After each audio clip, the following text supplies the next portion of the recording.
Subject Business Studies, Chapter 1, Nature and Significance of Management. We can start with the introduction, meaning and definition of management. Most of the human activities are performed in groups. As we all are aware of this fact that nobody or no individual can perform any activity alone in any organization. Our actions are influenced by the actions of other people. The main objective of group activity is to overcome the limitations of the individual. This group may be formal or may be informal. The example of informal group is family, playing group, neighbor, etc. And on the other hand, the example of formal group is hospital, university, military organization. Informal group mostly are small in size and the formal groups are mostly large in size. The objectives of every person is supposed to work toward the accomplishment of their goal. There are various activities performed in every organization.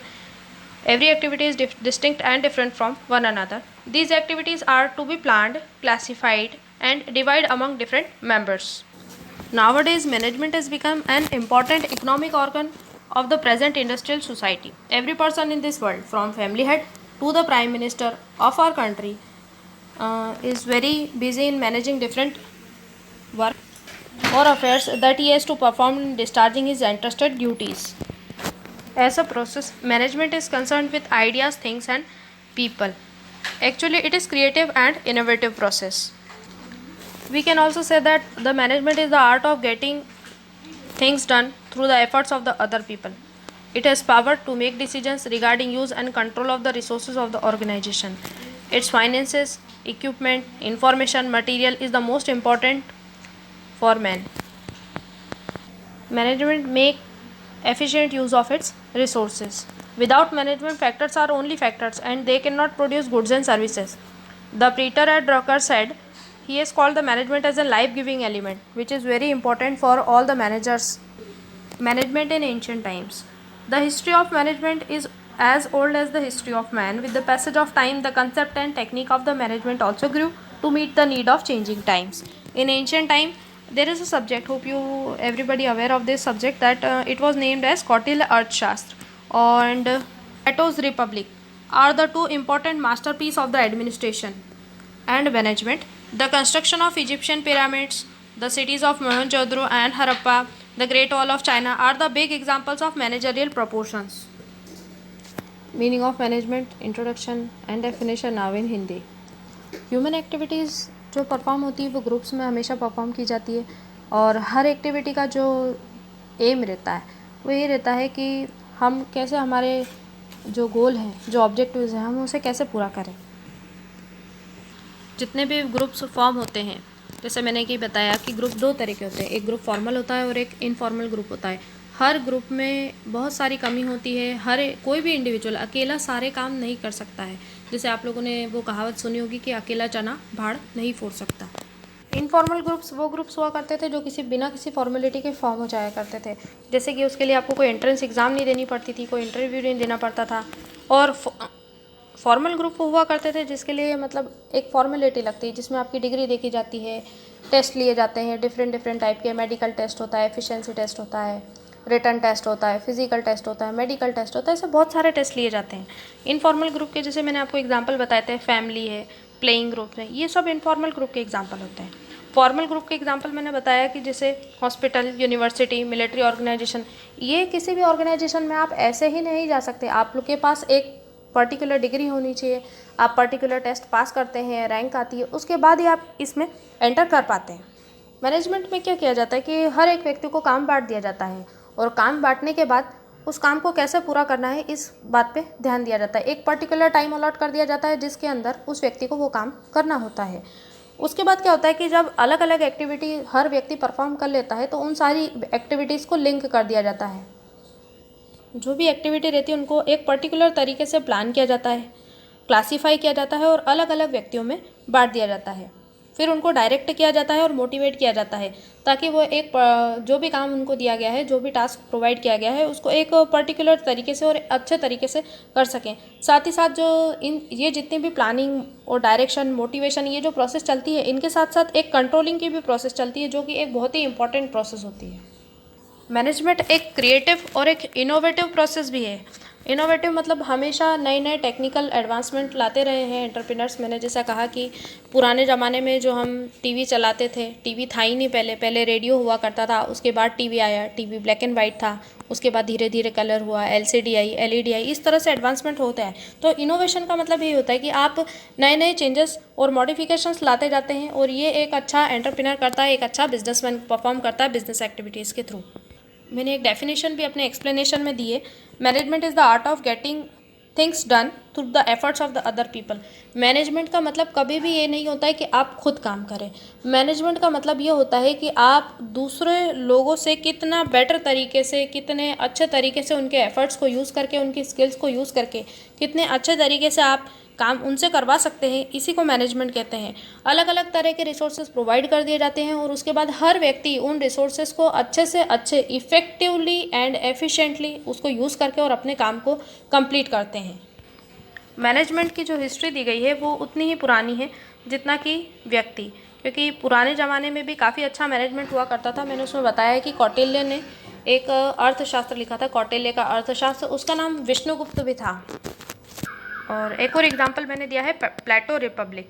ये जो दो व्यक्ति थे ये masterpiece थे administration के। इनने books वगैरह भी लिखी। मैंने इसमें एग्जांपल्स भी दिए हैं कि जो पुराने लोग मैनेज करते थे उनने मतलब कितने बड़े बड़े बेहतरीन एग्जांपल्स दिए हैं। जैसे इजिप्शियन पिरामिड्स, इजिप्ट के जो पिरामिड है वो आप देख सकते हैं, उनका कंस्ट्रक्शन वगैरह कितना सिमेट्रिकल है, कितना वेल प्लान्ड है। जो कई सारे जो पिरामिड्स के जो सीक्रेट्स है वो आज तक मतलब जो साइंटिस्ट वगैरह हैं वो रिवील नहीं कर पाए हैं। Mohenjodaro, Harappa, great wall of China, ये बहुत बड़े बड़े एग्जाम्पल है जो मतलब पुराने लोग मैनेजमेंट के लिए, मैनेजमेंट के पर्पज़ से हमारे लिए छोड़ गए हैं। उन लोगों ने काफ़ी इफ़ेक्टिव तरीके से और काफ़ी एफिशिएंट तरीके से काम करा है। यहाँ पे मैं इफ़ेक्टिवनेस का मतलब ये बताना चाहती हूँ कि completing task on time. The next topic is characteristics of management. First heading is distinct activity. Management is distinct or separate branch of knowledge activity which consists of planning, organizing, communicating, decision making, staffing, leading and controlling. There is a set of principles of management which are applied by managers. People who perform such activities are designated as managers. For example, the finance manager is expected to procure funds for various requirements of the business and deploy these funds whenever and wherever required. To do this, he is equipped with necessary skills and knowledge. Next heading is management is both art and science. First, I will going to explain you management is a science. Science is a systematic knowledge which is based upon some universal principles and which establish relationship between cause and effect of an event. Principles of science have developed through the scientific method of observation and testing. Now, management is an art. Art is concerned with the application of knowledge and skill. If science is learned and art is practiced. Stated differently, science is to seek knowledge and art is to apply knowledge. Next heading, management is a process. Management has been referred a dynamic process. In management process, planning, organizing, direction, coordination and control work are included. But in a dynamic process, all new techniques and concepts are discovered. Today, in management, by forecasting and analysis, it is being kept to the process of dynamic. Now, next heading is management is a profession. Management is a profession. It has adopted as a profession recently. To attain the knowledge of management, person study as a manager in different institutions such as Indian Institute of Management, International Council for Scientific Management. Next heading is management is needed at all levels. The existence of management will be there irrespective of the level of organization. Generally, management has 3 levels: top level, middle level and lower level. In top level, board of directors and general managers see the managerial work, whereas in the middle level, different heads of departments see in the management work, and in the lower level, workers and supervisors are there. In this way, management is necessary at all levels of organization. Now, next heading is management is universal. The principles and techniques of management have universal application. They can be applied to all types of organizations such as business, social, educational, and religious. However, the principles and techniques should not be applied blindly as they are not rigid laws. They should be modified to suit the given situation and types of organization. And now, the last heading is achieving organizational objectives. Management is always aimed at achieving certain specified objectives. It is a tool that helps efficient use of human and physical resources to accomplish the predetermined goals. Managerial function starts with determination of organizational objectives and goals. Hindi explanation. First heading is distinct activity. Management एक ऐसी branch होती है जो दूसरी सभी branch से अलग होती है और उसमें कई सारी एक्टिविटीज़ आती हैं जैसे कि planning, organising, communicating, decision making, staffing, leading और कंट्रोलिंग.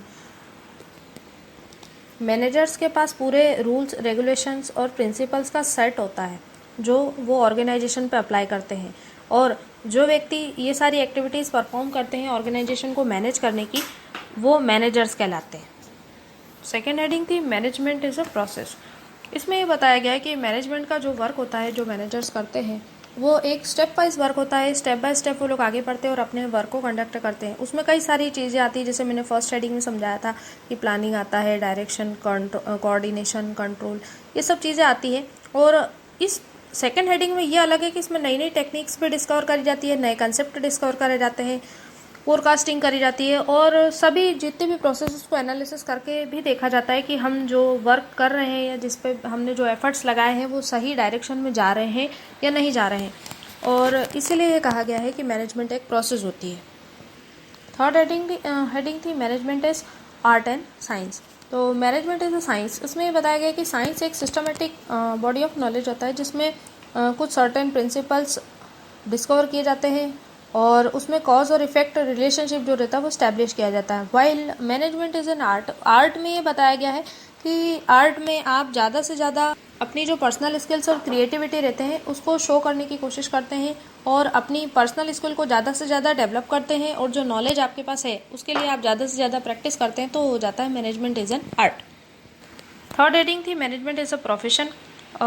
आज की तारीख में, आज जब हम इस एरा में 2020 में चल रहे हैं तो मैनेजमेंट को काफ़ी समय से एज अ प्रोफेशन लिया जा रहा है और इसके लिए कई सारे इंस्टीट्यूशंस वगैरह भी इंडिया में अवेलेबल है जैसे Indian institute of management, international council for scientific management, जिसमें आप एज अ मैनेजर या मैनेजर के लिए आप अलग अलग कोर्सेज कर सकते हैं मैनेजर बनने के लिए. थर्ड हेडिंग, नेक्स्ट हेडिंग थी management is needed at all levels. अब इसमें ये बोला गया था कि मैनेजमेंट जो रहता है वो सभी लेवल पे ज़रूरी होता है. जैसे मैंने बताया था आप लोगों को कि मैनेजमेंट में 3 लेवल होते हैं, टॉप लेवल, मिडिल लेवल और लोअर लेवल. इसमें अलग अलग लोग होते हैं. टॉप लेवल में आते हैं board of directors, chief executive officer, CEO, chairman, managing director, general level. Middle level में आते हैं डिपार्टमेंटल मैनेजर या deputy departmental manager. Lower level में आते हैं सुपरवाइजर्स और फोरमैन. बट ये सभी जने जब वर्क करते हैं तो मैनेजमेंट एक एसेंशियल रोल प्ले करता है. इसीलिए हम ये कहते हैं कि management is needed at all levels.